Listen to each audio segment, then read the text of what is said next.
Okay, so Florida, right? Everyone thinks they know Yeah. it. Beaches, Disney World, all the retirees. Right, yeah. But today, we're going deeper than that, Yeah. going beyond the stereotypes to uncover what really makes Florida tick. Absolutely.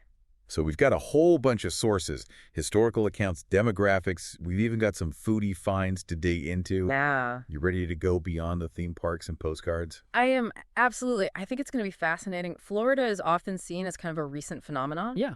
But its story goes way, way back. Okay, so are you telling me Florida's history is more than just theme parks and golf courses? Oh, way more. We're talking about thousands of years. Wow. Yeah. Florida was home to so many different indigenous peoples Really? long before any Europeans showed up. Okay, so who are we talking about here? The Timucua, the Appalachee, the Calusa, the Tequesta. Wow, I've never even heard of those. Each of them had such unique cultures Yeah. and ways of life. And these tribes, they weren't just surviving in Florida, they were thriving. They really adapted to Florida's unique environment. That's pretty amazing. So is there any way that these ancient societies influence the Florida we know today? Absolutely. Their knowledge of the land, Yeah. their agricultural practices, even their place names, they all still resonate in modern Florida. No, that's incredible. Their story is really one of resilience Yeah. in the face of just enormous change. And I guess a lot of that change really kicked into high gear with the arrival of Juan Ponce de Leon in 1513. Right, exactly. I mean, wasn't he searching for the Fountain of Youth or something? Yeah, the whole Fountain of Youth myth. Right. He lands on Florida's shores Right. during Pascua, Florida, which is the Spanish Easter festival. And he was just struck by the landscape. Yeah. All the greenery and everything. Hence the name La Florida. Land of flowers. Land of flowers. Exactly. Of course, he was probably more interested in gold than rejuvenation. Right, of course. But that image of the land of flowers, that stuck. Yeah, it really did. And that's just the beginning, right? Right. Of Florida's wild ride through history. Right. I mean, it becomes this prize It that's fought over by Spain, Britain. I think even France gets in on the action at one point. Yeah, it's a real tug of war for centuries. Yeah. This constant shift in power, it had such a huge impact on Florida's development. Different cultures, languages, and traditions, they all left their mark. It wasn't until 1821 that Spain finally ceded Florida to the United States, Okay. which set the stage for statehood in 1845. And that's when the population just explodes. Right. I mean, today, Florida's the third most populous state in the U.S. It is. 22.6 million people. Yeah. It's mind-boggling. It really is. So, I mean, it seems like everyone's moving to Florida these days. Right. What's the draw? Is it really just the sunshine? Well, the sunshine definitely helps, Right. but there's more to it than that, I think. Okay. Florida's population boom is fueled by a mix of factors. A relatively affordable cost of living, at least compared to some other coastal states. Yeah, A really business-friendly environment. that makes sense. And, of course, the allure of a warm, sunny climate. Yeah. I mean, let's not forget the stereotype, right? Right. Florida, the land of retirees. You're right. We do have the highest percentage of residents over 65 in the nation. Really? But that actually makes Florida's demographics all the more fascinating, I think. Yeah, so... You've got this influx of retirees, often from northern states. Yeah, And they bring their own values and expectations. right. Then you have a large and growing Hispanic population, Okay. particularly from the Caribbean and South America. And they're injecting the state with just this vibrancy and cultural richness that's hard to find elsewhere. So it's more than just a haven for snowbirds escaping the cold, then? Oh, way more.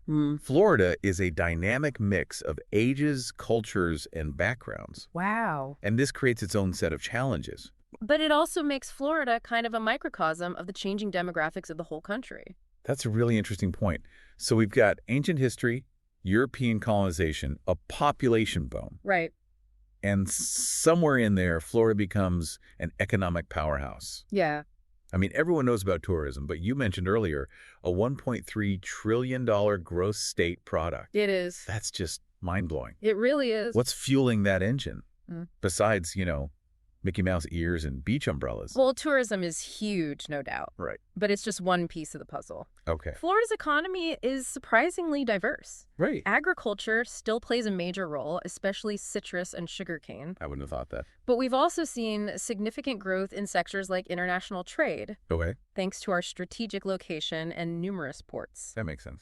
The aerospace industry has a strong presence here, particularly around Cape Canaveral. Right. And the burgeoning life sciences sector is attracting major investment. It's amazing how, like, those space launches really help transform the entire area. Right. From, like, sleepy beach towns to high-tech hubs. It really illustrates the ripple effect that just a single industry can have. Yeah. And then there's the Florida advantage, right? Yeah, what's that? No personal income tax. Oh, right, yeah. So this attracts businesses Sure. and high net worth individuals alike, which further boosts the economy.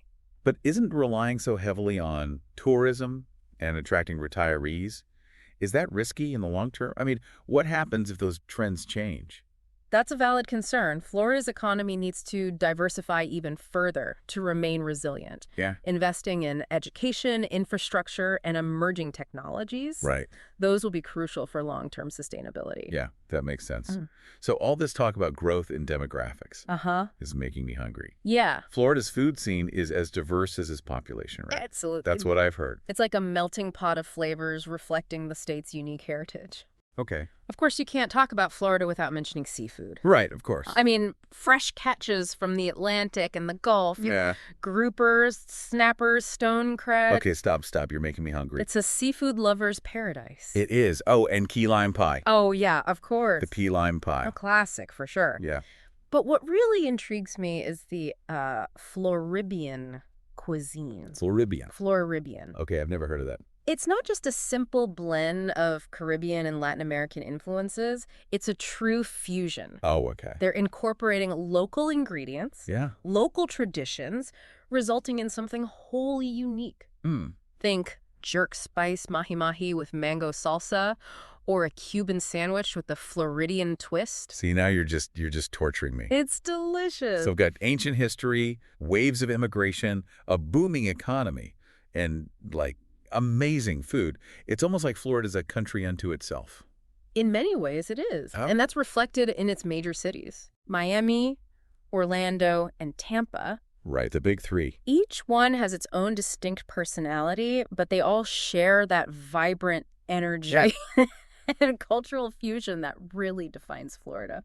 So it sounds like Florida's identity is constantly evolving. It is. I mean, with all this going on, Yeah. what does the future hold for this dynamic state? Well, that's the big question, isn't it? Yeah. Florida faces a lot of challenges. Like what? Climate change, Right. social inequality, Yeah. pressure on its natural resources. Yeah, for sure. But it also has incredible potential. Okay. Its diverse population, its innovative spirit and can-do attitude, Yeah. all of that could make Florida a model for the future. Yeah. It all depends on whether it can embrace its complexity Mm. and find a sustainable path forward. Right. That is the big question. Yeah. So for all our listeners out there, I mean, next time you think of Florida, don't just think of the beaches and the theme parks. Right. Think about the layers of history, the vibrant culture, and the challenges and opportunities that are shaping this dynamic state. Yeah. It's an amazing place. It really is. Thanks for joining us today. Thanks for having me. Today is your lucky day.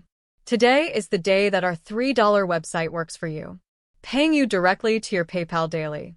Imagine $3 ongoing continuous payments to your PayPal account. Imagine falling asleep and waking up to $300 in your PayPal account. How would this make you feel? How could this help you? What bills could you pay? What kind of fun could you have? What does that retirement look like now? All for a one-time payment of $3. This website is DFY done for you, fully built and completely hosted, and never stops collecting payments for you. You have spent $3 on coffee on a regular, but that coffee won't help you create multiple streams of income. Click the link below.